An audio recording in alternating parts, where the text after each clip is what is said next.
Je vous fais un petit update des plantations qu'on a mis en ce début de printemps. Ça pousse gentiment. Là, c'est les œillets sur le bord de la fenêtre. Et là, c'est là où on a planté les liliums. Ça sort, en décalé, mais ça sort. Il y en a qui sont un peu plus avancés que d'autres. On dirait des mini palmiers, c'est vraiment mignon. Il y en a certains qui sont pas sortis, mais il y a un tel décalage. Alors, est-ce qu'ils vont sortir plus tard ou est-ce qu'ils ne vont juste pas sortir ? De toute façon, c'est des annuels, donc au pire, ça se multipliera l'année prochaine. De ce côté-là du jardin, derrière les planches en bois, c'est la cuve à eau. Donc en ce moment, je peux vous dire qu'elle est bien remplie.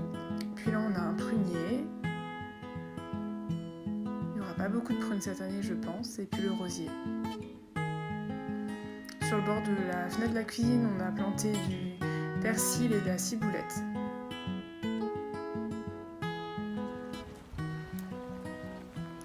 Et toujours à la porte d'entrée, le camélia du Japon.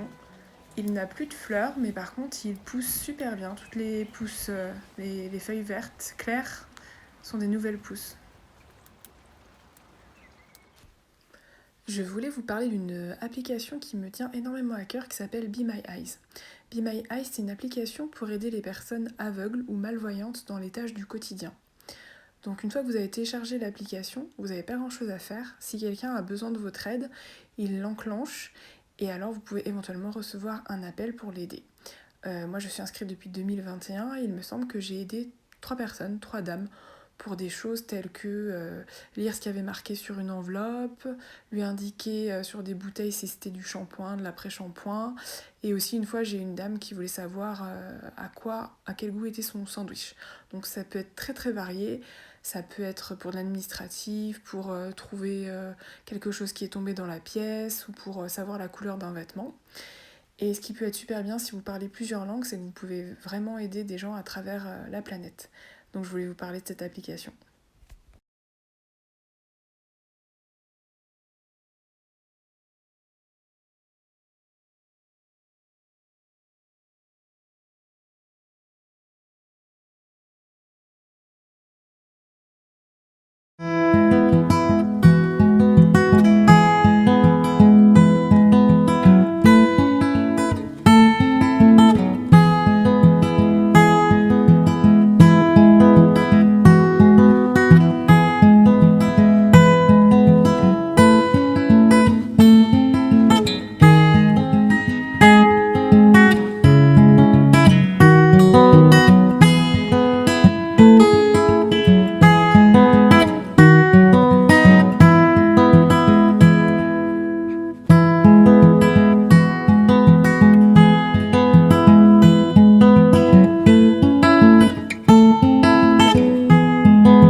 Je vais vous montrer des petites choses que j'ai upcyclées.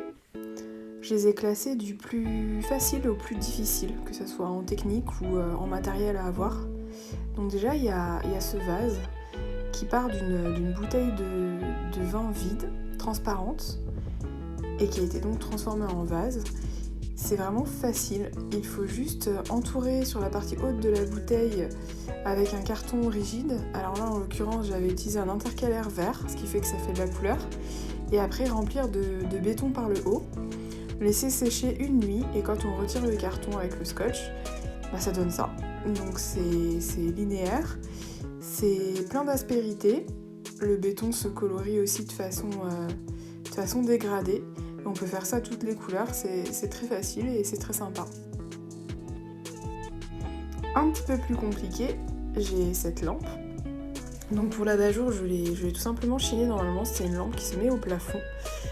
J'ai aussi chiné en seconde main le pied de lampe, qui était un pied de lampe blanc et argenté avec la base blanche et le haut gris en flexible.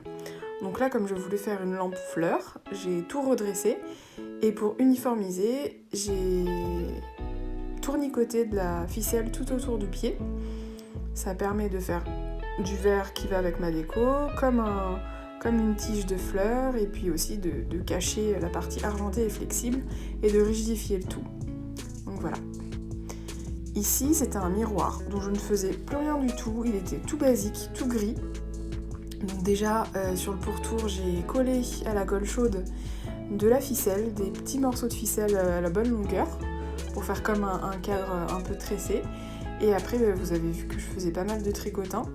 Toutes ces fleurs et ces feuilles, je les ai fait une par une au tricotin, avec une laine que j'ai trouvée qui était à plusieurs couleurs. Donc en fait, là, le mélange jaune, vert, rose et vert foncé, vert clair, c'était la laine qui était comme ça, et du coup je l'ai utilisée selon. Mon préféré, c'est vraiment la rose du milieu. Voilà, il y a un petit trèfle, d'autres fleurs, une tulipe.